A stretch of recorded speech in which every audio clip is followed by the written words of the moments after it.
$5000 ወይም ከዛ በላይ እንድትሰርቁ ልታለሉ ትችላላችሁ። ዌል በአስደናቂ ሁኔታ ከ14 ሚሊዮን ሰዎች በላይ እንደዚህ ተታለዋል። እናም አዎ እናንተ ሳታውቁት በዚህ ላይ እየተሳተፋችሁ ሊሆን ይችላል። ለዛም ነው ከነዚህ ካምፓኒዎች ጋር ተነጋግሬ አሰራራቸውና ለዚህ ፕሩቭ የሚሆን ዶክመንቶች በዚህ ቪዲዮ አሳያችኋለሁ።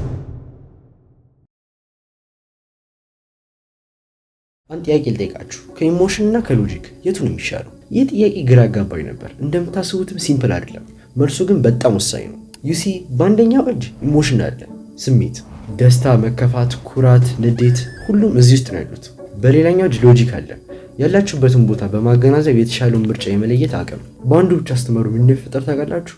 ዌል ይህን ለማስረዳት ከላይፍ ለየት ያለውን ታሪክ ልንገራችሁ። ዝግጁ ናችሁ? በፈረንጅ አቆጣጠር 2023 ነበር።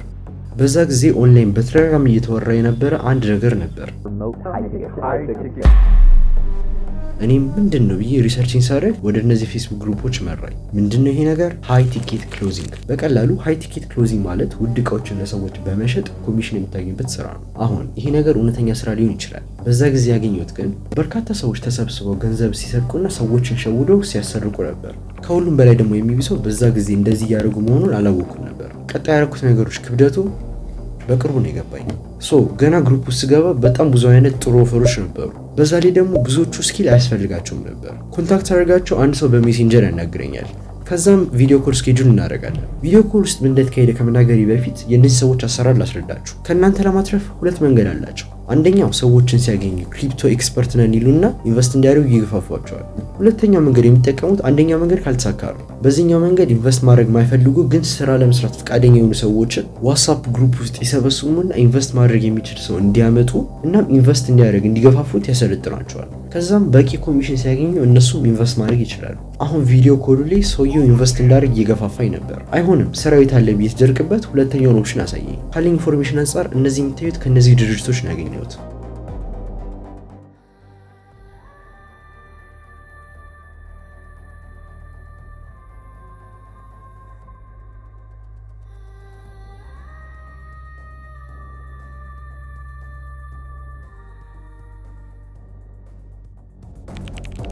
ታስቡት እነዚህ ሰዎች እውነተኛ ስራ ሊያሰሩ ነበር የሚመስለው፣ ግን እንዳለ ውሸት ነው። ስለዚህ ራሳችሁ ከእንደዚህ አይነት ነገሮች ጠብቁ። ይሄ ነገር በቴሌግራም በጣም ኮመን ስለሆነ ተጠንቀቁ። ይህን ያህል ስለዚህ ካወራን ኢሞሽን ነው ሎጂክ የሚሻለው? ዌል ስቶሪው ላይ የኔ ኢሞሽን አለማገናዘብ ነው የጎዳኝ እና የተለየ ነገር አይደለም። ዩሲ ኢሞሽን ሰውን ሰው የሚያደርገው ነገር ነው፣ ግን በሎጂክና በማገናዘብ የምናደርገውን ነገር ካላረጋገጠን የመሳሳት እድሉ ሁሌም አለ። እንጂ ካረጋችሁት ሰብስክራይብ አድርጉ። አንቲል ኔክስት ታይም